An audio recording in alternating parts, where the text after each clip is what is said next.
Aku baru baca cerita nih dari teman kita yang katanya dapat kiriman jahil dari mantannya. Hah? Gimana maksudnya? Jadi gini, ini cerita dari teman kita yang namanya Ririn. Oke. Dia sekarang tinggal di Bogor sama suami dan anaknya yang masih umur 6 bulan. Dulu Ririn pernah nikah nih, tapi udah pisah gara-gara mantan suaminya ini ketahuan selingkuh. Tapi udah tuh, sekarang Ririn udah happy lah sama keluarga barunya. Dia tinggal di rumah yang gak terlalu besar, tapi tanahnya itu cukup luas. Dia punya teras yang luas gitu, jadi pagar ke pintu utama itu ada jarak yang cukup luas lah. Malam itu, Ririn ini di kamar lagi nyiapin kerjaannya gitu buat dibawa besok. Suaminya lagi nonton TV di ruang tengah dan anaknya itu udah tidur di kamarnya sendiri. Pas Ririn lagi fokus, dia dengar ada suara ketokan pintu. Si Ririn ini langsung nengok nih ke pintu kamar. Dan di situ Ririn lihat kalau pintu kamarnya itu kebuka dan kelihatan ada suaminya lagi nonton TV. Ririn pikir mungkin salah dengar.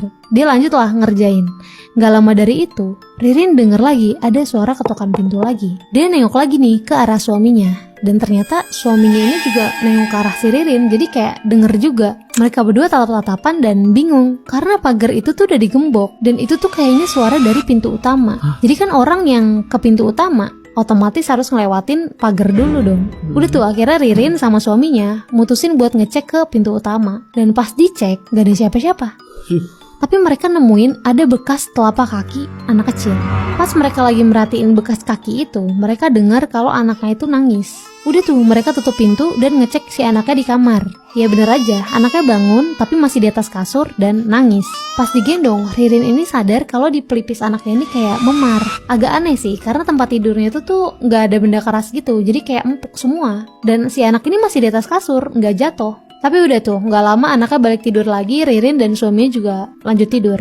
2 hari setelah kejadian itu, di jam 6 sore, Ririn ini mau nyalain lampu-lampu rumah dan mau nutup-nutup hording. FYI, hording rumah Ririn ini tuh kayak 2 lapis. Ada bagian dalam yang putih transparan sama luarnya tuh abu-abu. Pas Ririn lagi jalan ke arah hording, dia ini lihat kayak ada orang ngumpet di balik hording putihnya itu. Dan kakinya tuh kelihatan. Di situ kelihatan kalau kakinya itu kaki anak kecil. Cuma dari siluet badannya, itu tuh kayak orang dewasa yang agak ngebungkuk gitu. Di situ Ririn udah notice tuh, wah bukan orang ini. Jadi Ririn langsung masuk, gendong anaknya dan nyalain semua lampu yang ada di rumah. Habis itu dia balik lagi nih ke hording yang tadi dan udah gak ada apa-apa. Gak lama suaminya pulang dan dia ceritain semua tuh apa yang dia lihat hari itu. Awalnya suaminya sih gak percaya, tapi makin kesini makin banyak kejadian aneh sampai suaminya ini tuh ngerasain sendiri dan lihat sendiri juga. Aduh, kok serem banget sih. Akhirnya mereka mutusin buat manggil Ustadz. Sampai akhirnya Ustadz ini datang dan bilang kalau kayaknya nih ada yang mau jahilin kamu. Di situ yang kepikiran sama Ririn cuma mantan suaminya. Oke. Karena ternyata pas Ririn pisah sama mantan suaminya, itu secara gak baik-baik gitu. Dia ceritain juga nih ke Pak Ustadz kalau dulu si mantan suaminya ini ketahuan chatan sama mantannya tuh, sampai ngirim foto-foto kayak gitulah. Ririn langsung minta pisah tapi suaminya ini gak mau. Ririn kabur ke rumah orang tuanya dan akhirnya orang tuanya ini mutusin untuk kayak ngadain pertemuan gitu sama keluarga dari mantan suaminya dan mantan suaminya juga. Di situ Ririn ceritain alasan kenapa dia ini minta pisah aja. Tapi orang tua dari mantan suaminya ini tuh gak percaya kalau anaknya tuh kayak gitu. Ya udah Ririn kasih lihat lah bukti screenshot dari chatan mantan suaminya ini sama mantannya. Di situ orang tua dari suaminya marah banget dan dia bilang kalau mereka nggak nyangka anaknya itu kayak gitu. Kecewa banget lah pokoknya. Mantan suaminya ini tuh sampai diusir sama orang tuanya dan semua pemberian dari orang tuanya itu diambil, kayak mobil, rumah, gitu-gitulah.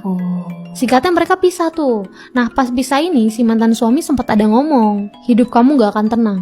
Makanya Ririn langsung mikir kalau mungkin aja itu kerjaan dari mantan suaminya. Dan di situ Pak Ustadz juga ngasih beberapa saran kayak ngadain pengajian, sholat dan doanya dikencengin lagi, sampai nyuruh si Ririn buat coba datang ke rumah orang tua dari mantan suaminya. Dan setelah semua saran dari Pak Ustadz itu dilakuin, bener aja udah gak pernah tuh ngerasain adanya gangguan-gangguan yang kayak kemarin lagi. Syukur deh kalau bisa lepas dari gangguan itu.